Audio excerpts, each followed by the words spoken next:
Well, it was basically the family's playground because we only lived about 500 yards from this area, the sheds and the pier and the yacht club.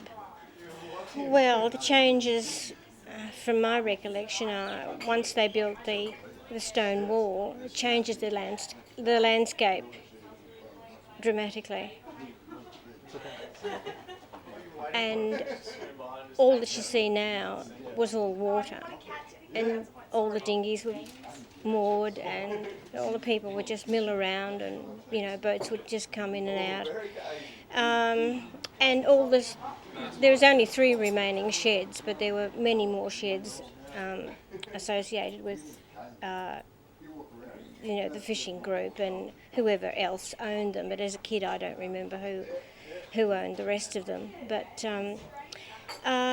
it's just gone from basically a small fishing village to a sort of a social a setting for people who now have moved into the area, and as a result of that, it's created a huge change. It's no longer anything that I remember, apart from this shed and the one next door. What do you remember it being? Tell us about it. Well, I think it was basically the people that owned the sheds were the people that were here mostly. There was not a lot of people that would come down and socialise. Sundays mainly, I guess, they would come down and walk the pier and just see what the fishermen were doing. And when the boats came in, a lot of them would come down on Friday afternoon and buy fish straight off the boat. And but basically, it was not really a place to come to socialise like it is today. I can't actually recall it being like that. It was mainly the people who used the area, like the yachties and the fishermen, and maybe the people that owned boats. Yeah, Kiefer started this boat shed, and he was. I don't really remember him. I only remember the whole area. And as a child, you don't really, you can't look at it from an adult point of view. So I can really only give you the answers to the questions as I think about it as an adult. I was not even thinking about it as a child. It was just a place to come to. Practically the entire summer of our entire young life. There were no real need for holidays because it was, this was a holiday for us. We just loved being here. And, because when the men used to slip their boats for repainting and recorking and whatever have you, we used to just come down the ramp, run round here, come straight down to Dad, and is there anything? Can we have a go? And, can we? We were probably pests, but that was the fun time and it was so safe. It was really a terrific place to be. Before, we were coming long before that was built, but that changed everything, and. Prior to that, during the Depression, and this is only what I've been told, I was too young to know, but my father and the rest of the guys were instrumental in building this wall, to retain the land here and to keep the water back and allowing the boats to be launched, the dinghies rather, or to be brought in. There was no.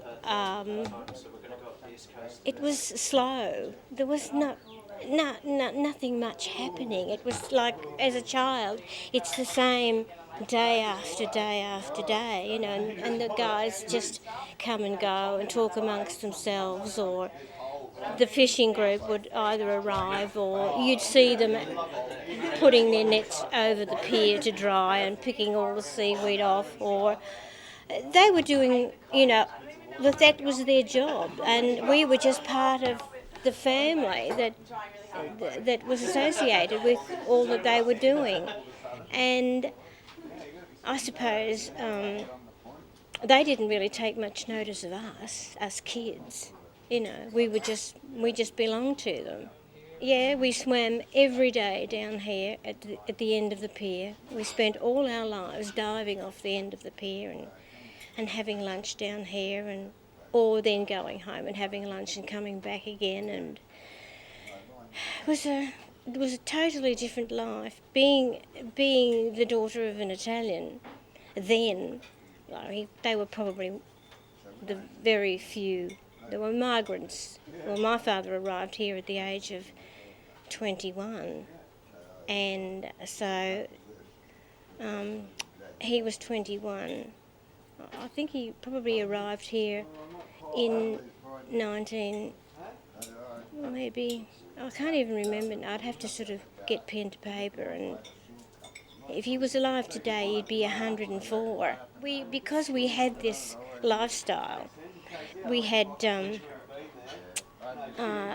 Italian parents, the Definas and us, and we were the only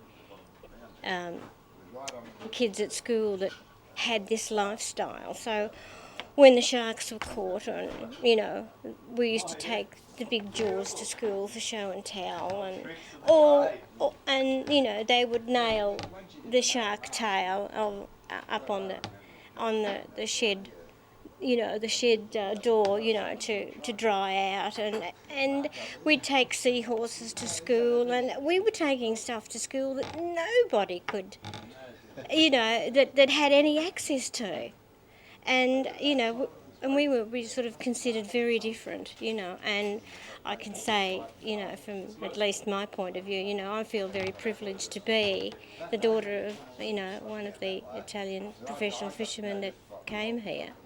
Initially, he was one of the cane cutters in Queensland.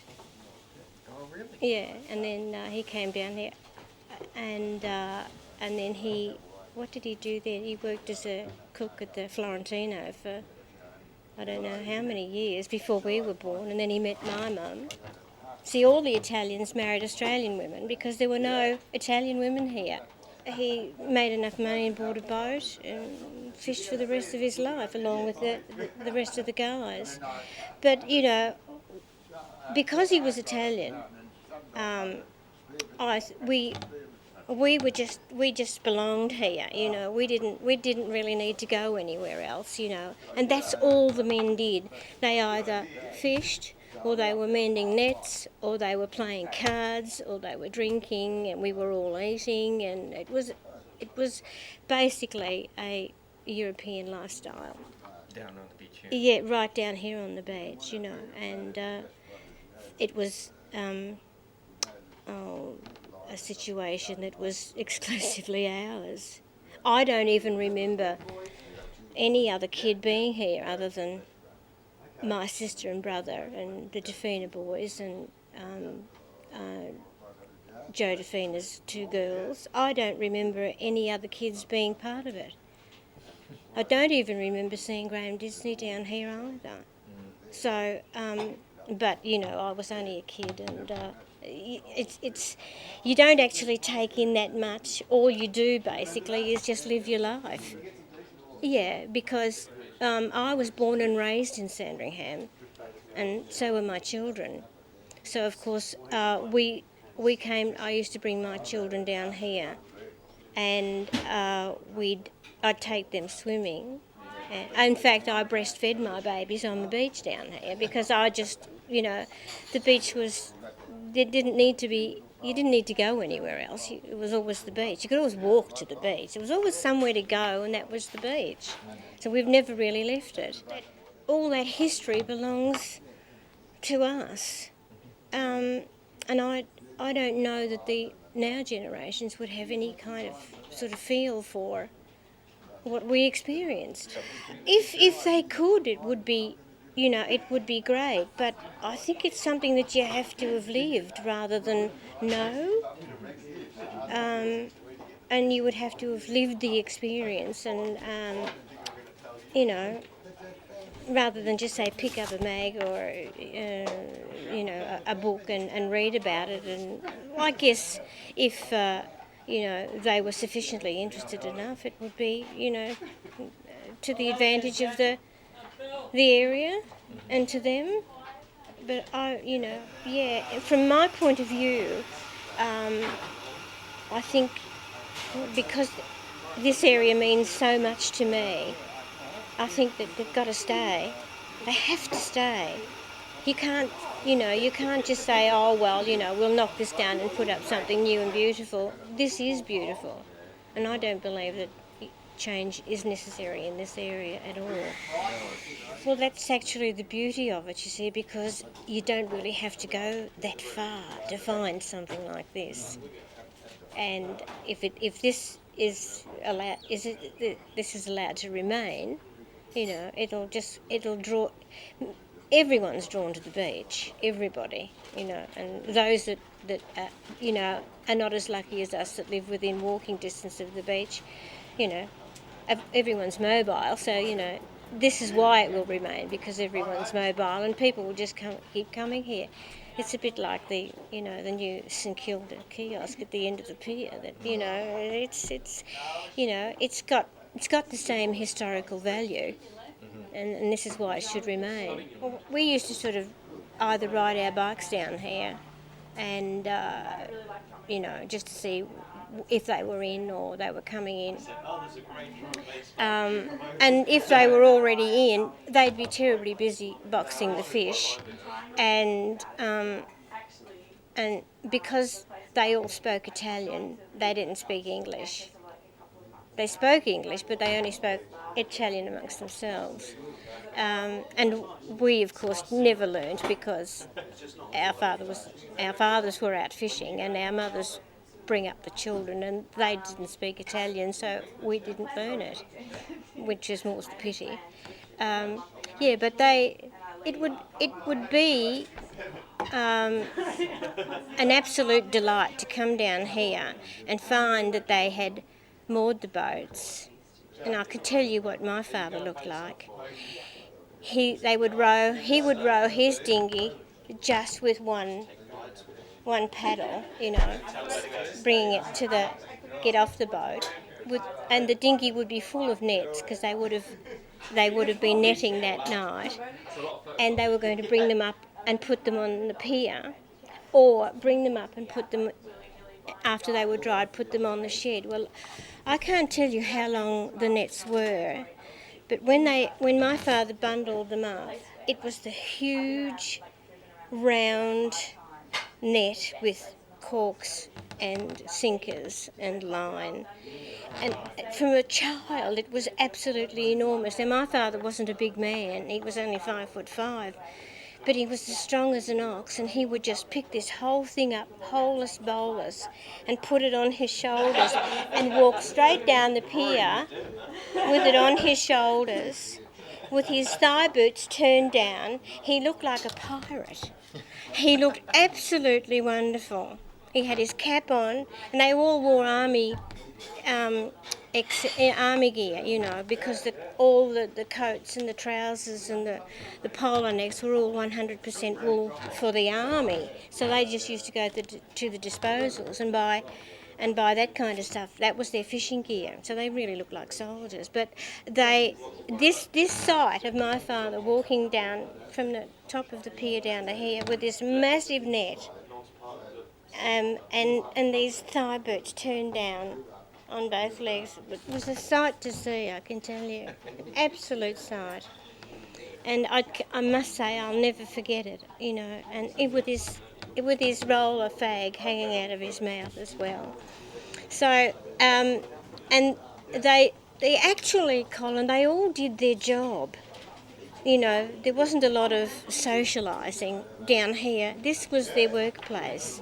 And, they didn't mend their nets here. They mended their nets at home. Occasionally they mended them on the pier, but most of it was done at home. Well, if you could have seen all the boats coming in one day, they'd gone out and got themselves a massive amount of, they netted pilchards. and the boats were down to the gunnels in the weight of the pilchards. And they brought them all in. They came all around, right up to here, because you could bring the boat almost to here. And then they had to take all the pilchards out, and then they canned them, and salted them down, and it all happened here, like a tiny little factory. But the boats that were absolute, well, there's a photograph in the Bugle here of the boats full of pilchards that they were that they'd brought in, and then sometimes they would do it on the beach. They would see a whole shoal of whitebait, and they would row out, take the net all the way around it, and then just row back and then pull the net in and bring all the whitebait up to the sand. And there was this sea of moving silver. You've never saw anything like it in your life.